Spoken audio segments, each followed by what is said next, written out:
వచ్చింది దాచేపల్లి ప్రభుత్వ junior college అది. అయితే అక్కడ విద్యార్థుల మధ్య బిగ్గెస్ట్ ఫైటింగ్ జరిగిందట. జూనియర్ విద్యార్థులని సీనియర్ విద్యార్థులు చాలా దారుణంగా కొడుతున్నారు. హాస్టల్లోకి తీసుకెళ్లి కరెంటు షాక్ ఇచ్చి మరి వారిపై విచక్షణరహితంగా దాడి చేస్తూ ఉన్నారు. విద్యార్థిని కొడుతున్నటువంటి ఆ దృశ్యాలు వీడియోలు తీసి మరి పైశాచిక ఆనందం పొందుతున్నారట. బయటికి చెబితే చంపేస్తామంటూ బెదిరిస్తూ ఉన్నారట. పోలీసులకి ఫిర్యాదు చేశారు బాధిత తల్లిదండ్రులు. దీంతో పోలీసులు పట్టించుకోవడం లేదంటూ కూడా ఆరోపణలు వ్యక్తమవుతున్నాయి. మనం విజువల్స్ లో చూస్తున్నాం, ఒకసారి విజువల్స్ గమనించండి. అక్కడ రైట్ సైడ్ బాక్స్ వచ్చిన విజువల్స్ లో చాలా దారుణంగా కాల్తో తన్నడాలు, పిడిగుద్దులు కొట్టడాలు, చాలా దారుణంగా ఆ జూనియర్ విద్యార్థి పైన సీనియర్ తమ పైశాచికాన్ని ఇప్పుడే ఇలాంటి మీరు అసలు మనుషులా లేకపోతే మృగాలా, పిచ్చి కుక్కల్లాగా ఇప్పుడే ఇలా ఎగబడి కొడుతున్నారని చదువుకొని రేపటి రోజున సమాజానికి ఉపయోగపడతారు. లేకపోతే మీలాంటి వాళ్ళు కంప్లీట్గా జైలుకి అంకితం చేయాలి. బయటకు వస్తే మీ వల్ల సమాజం నాశనం అవుతుంది. కడుపుకు అన్నం తింటున్నారా, గడ్డి తింటున్నారా? అక్కడ ఏమొచ్చింది, ఏం రోగం వచ్చింది? ఎంతో దారుణంగా వ్యవహరిస్తున్నారు. ఇలాంటి వాళ్ళు సమాజానికి వచ్చి సమాజాన్ని మంచి మార్గం వైపుగా నడిపిస్తారా? వీళ్ళ వల్ల సమాజం బాగుపడుతుందా? ఆ తల్లిదండ్రులని తప్పు. మనం ఆ తల్లిదండ్రులు చదువుకుంటున్నారని చెప్పి ఆ పిల్లల్ని ఆ స్కూల్కు కాలేజ్కు పంపించారు, కానీ ఇలా ర్యాగింగ్ చేయమని కాదు కదా. వాడికి చదివించే బదులు ఆ మదం ఎక్కినటువంటి ఆ వ్యక్తి ఎవరైతే కొడుతున్నాడో వాడిని తీసుకెళ్లి ఊర్లో ఒకవైపుగా కాడికి ఎద్దుని ఇంకోవైపుగా వీడిని కట్టి ఆ వ్యవసాయ పనులు చేపిస్తే కొంచెం ఒళ్ళు కరిగిద్ది. ఆ రకంగా సెటిల్ అవుతాడేమో. చదువుకుందే జూనియర్ కాలేజ్, ప్రభుత్వ జూనియర్ కాలేజ్ అది. మీ అమ్మా నాయన డబ్బులు లేక నువ్వు చక్కగా చదువుకోవాలి, రేపటి రోజున భవిష్యత్తులో మంచి ఉద్యోగాన్ని సంపాదించాలి, 4 రాళ్ళు వెనకేసుకోవాలి, 4 వేళ్ళు లోపలికి పోవాలని చెప్పి చదివిస్తూ ఉంటే అక్కడికి వెళ్ళి నువ్వు చేస్తే ఇట్లాంటివా?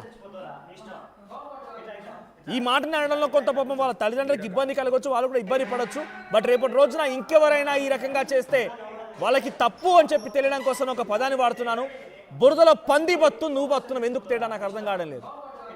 నువ్వు చదువుకునేది ఒక ప్రభుత్వ కాలేజీలో, మీ అమ్మ నాన్న మిమ్మల్ని పోషించేటువంటి స్తోమత లేక ప్రభుత్వ కాలేజీలో చదువుకోమని చెప్పి పంపించి మీకు హాస్టల్ ఫీజులు కట్టి హాస్టల్ ఉండడానికి అన్ని రకాల వసతులు ఇచ్చి, ఫోన్లు ఇచ్చి, దానికి రీఛార్జ్ చేసి మంచి బట్టలు కొనిచ్చి తీసుకెళ్ళి ఆ కాలేజీలో వదిలేస్తే మీరు చేసే పని జూనియర్లను కొట్టడాలా?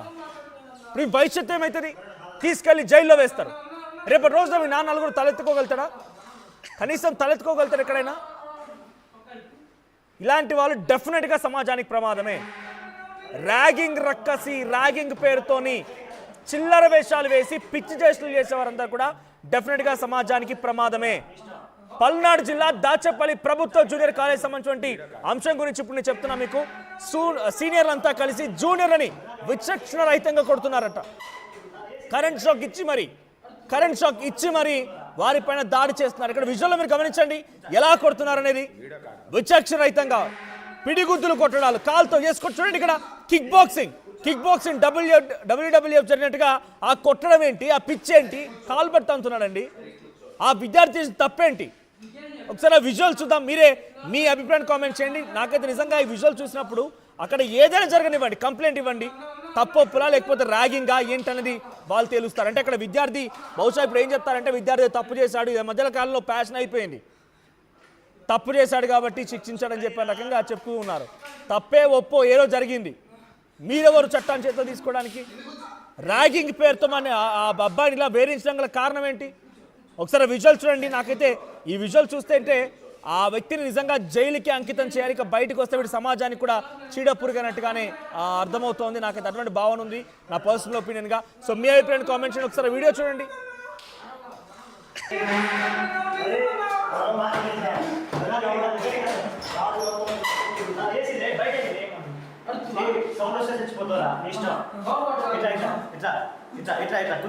వీడియో కాదు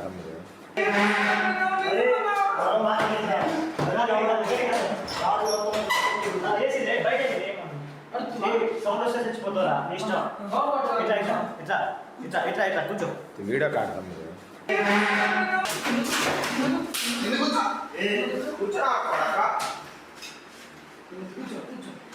సరి కూర్చో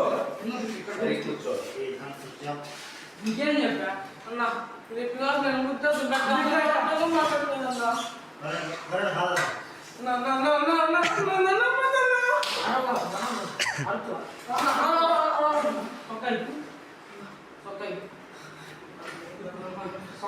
చొక్కా తీరా.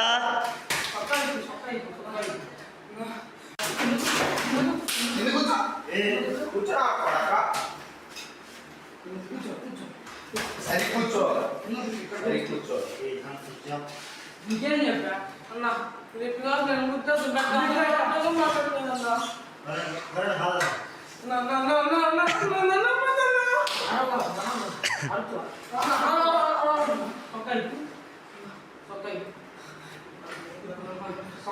చొక్కా తీరా.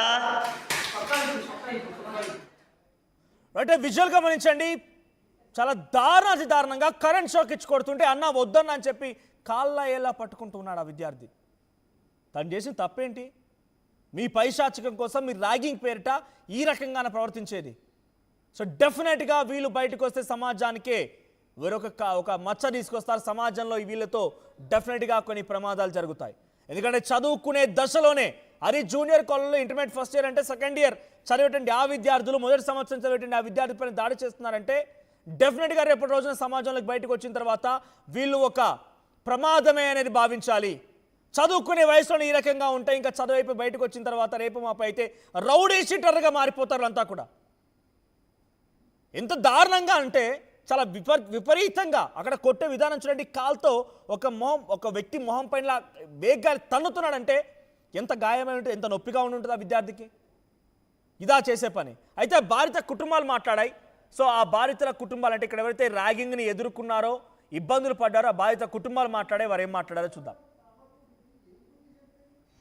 మా పిల్లగాళ్ళని ఫస్ట్ ఇయర్ చదివే పిల్లగాళ్ళని సెకండ్ ఇయర్ పిల్లగాళ్ళు బీసీ హాస్టల్కి దాచపల్లి రైల్వే స్టేషన్ హాస్టల్ను స్కూల్ నుంచి తీసుకెళ్ళి బీసీ హాస్టల్కి తీసుకెళ్ళి కొట్టి కరెంటు పెట్టి చంపబోయారు. ఇది కనుక బయట ఎవరికైనా చెప్తే చంపేస్తామని చెప్పారు. అబ్బాయి జూనియర్ కాలేజ్ గవర్నమెంట్ స్కూల్లో చదువుకుంటూ ఒక 4 రోజుల నుంచి వాళ్ళు గొడవ చేస్తారంట పెద్ద పిల్లలని. మరి నిన్న 7వ తారీఖు 4వ తారీఖు రోజు కొట్టుకాడికి వెళ్దారా నేనేం చేయాలని తీసుకెళ్లారంట. ముందు ఒక అబ్బాయిని తీసుకెళ్లారు, వికలాంగ అబ్బాయిని కొట్టి పంపించారంట. ఆ అబ్బాయి మా అబ్బాయి చెప్పలేదు. అది తెలియకుండా ఈ అబ్బాయిని కూడా కొట్టుకాడికి వెళ్దారా ఏం చేయాలి కొనుక్కొచ్చుకున్నారా అని క్లాస్ బిల్లకు తీసుకెళ్లారంట. 2:30 గంటలు కొట్టారంట రూమ్లో. నిమ్మోళ్ళకి ఎవరిని చెప్తే మళ్ళీ స్కూల్కి వస్తావు మళ్ళీ చంపేస్తావరా నిన్నని చెప్పారంటండి. మాకు చెప్పలేదు. ఈరోజు వీడియో వచ్చాక మాకు తెలిసింది. ఎందుకు చెప్పలేదు అయ్యా మాకంటే వాళ్ళు చంపుతామన్నారు కొడతామన్నారు, అందుకే నేను చెప్పలేదు అని అన్నాడు. ఎక్కడికి తీసుకెళ్ళి కొట్టారమ్మా? హాస్టల్కి తీసుకెళ్ళి కొట్టారు. ఎక్కడది? BC hostel. మా హాస్టల్ ఎట్టుందో మాకు తెలియదు. కంప్లైంట్ ఇచ్చారా? కంప్లైంట్ ఇచ్చాము. ఏమన్నారు పోలీసులు? ఏమన్నారు? 2 ఉన్నారు లోన, మిగతా వాళ్ళు తీసుకొస్తామని అంటున్నారు. అండి, నా పేరు ఎంపీక. నేను ప్రభుత్వ బీసీ కళాశాల బాలుర వసతి గృహము దాచేపల్లి ఇన్ఛార్జి వార్డెన్ అండి. మా వసతి గృహంలో పిల్లలు ర్యాగింగ్ చేస్తున్నారని చెప్పి న్యూస్ పత్రికల ద్వారా వీడియో వైరల్ అయింది. కానీ అది ర్యాగింగ్ కాదండి, పిల్లల యొక్క వ్యక్తిగత సమస్య, ప్రేమ విషయం వలన వాళ్ళు కొట్టుకున్నారు. ఈ విషయం గురించి మేము ఆల్రెడీ పోలీస్ స్టేషన్లో కంప్లైంట్ చేసామండి. పిల్లలు మైనర్లు అవ్వటం వలన వాళ్ళ యొక్క వ్యక్తిగత సమాచారం అనేది మేము చెప్పలేకపోతున్నాము. ఆల్రెడీ మేము పోలీసు దృష్టికి తీసుకెళ్ళాము, కంప్లైంట్ ఇచ్చాము. వాళ్ళు చర్య తీసుకుంటున్నారండి.